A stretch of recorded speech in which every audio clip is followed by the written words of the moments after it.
Could this be the new norm for schools across the country? To help me break down the pros and cons is Lance Izumi. He's the director of the Center for Education at the Pacific Research Institute in Sacramento. Mr. Izumi, I personally learn best in college seminars. 8 students, 1 professor, you talk it out, you really digest it. Is a giant lecture hall the best setting to serve our younger students? Well, I think that, it really depends on the student. I think one of the things that something like team teaching offers is that, yes, you do have a large group of students who are being taught by, let's say, a teacher.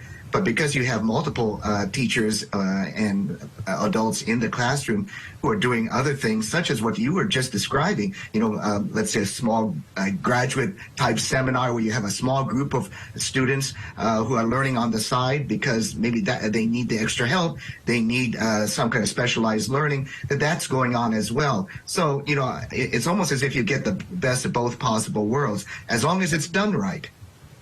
Yeah. Is this about cost saving?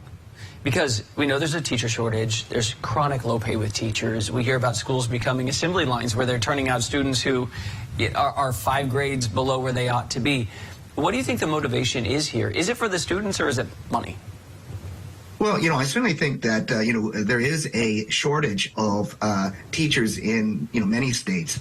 And so, this may be one way to address that shortage by having not just making better use of the teachers that you do have, but, as Arizona is doing is, maybe making available the possibilities of community volunteers to be able to, who have specialized knowledge, to be able to go into the classroom to then address those, let's say, particular learning gaps that students have. So, while funding may be an issue, to me, the bottom line is always, how are the students doing? Are they actually advancing in their achievement because of a change in the way teaching occurs? And, so far, according to some of the data that Arizona State has put out on their team teaching concept in the Phoenix area, it seems as though the students are improving in their advancement to their diplomas and improvements in their high school GPAs. The subject matters that we're looking at here, biology, history, Spanish. Are there some topics where that wouldn't work? For instance, I'm surprised Spanish is in there because a lot of that is you actually have to practice it. In a big giant room, you can't really do that. Calculus, I'm guessing, wouldn't work. I don't know. Well, I think that, there are lots of different possibilities. One of the great things about this team teaching concept is that it allows this collaboration between teachers in different disciplines to be able to coordinate their lesson plans together. And that's, I think, one of the big things that we have to remember is that, this type of concept can only work if the teachers and the program are very well coordinated. And, I think that with something like what you mentioned, Chance, about, let's say, a foreign language, it is possible to bring in teachers who, let's say, are bilingual teachers. Let's say if you have a group of Spanish-speaking or, let's say, English as a second language students who need that type of specialized assistance, it's much easier to bring in a specialized teacher, like a bilingual teacher, to address those students' needs in this type of team teaching situation. Finally, Mr. Izumi, more than 7 million students in the U.S. have special needs. A room with 25 students can be hard for them. 135 students could be impossible for them. How do we make sure these kids don't get left behind? Well, I think, that's a very important point because it's true.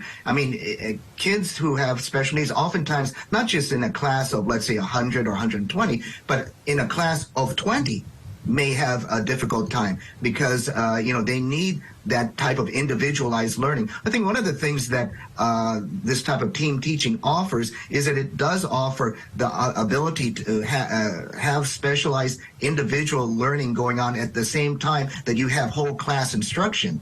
And so I think that the thing that we see in, at least the way Arizona is doing this team teaching, is that you have individual lesson plans that are put together for each student in the class. And that's something that you don't get in a regular classroom of 20 or 25 oftentimes. And so therefore, you really get that opportunity, for example, a child with special needs, to get that type of individualized attention because there is a plan geared to them specifically. And, while a good chunk of the class may be in a whole class situation, the child with special needs may be in a more individualized or small group instructional setting that really helps them overall. Director of the Center for Education at the Pacific Research Institute, Lance Izumi. And I just got to say, I cannot keep my 2 kids on task for 5 minutes. 135 kids, hats off to teachers. These teachers in particular, thank you. Thank you.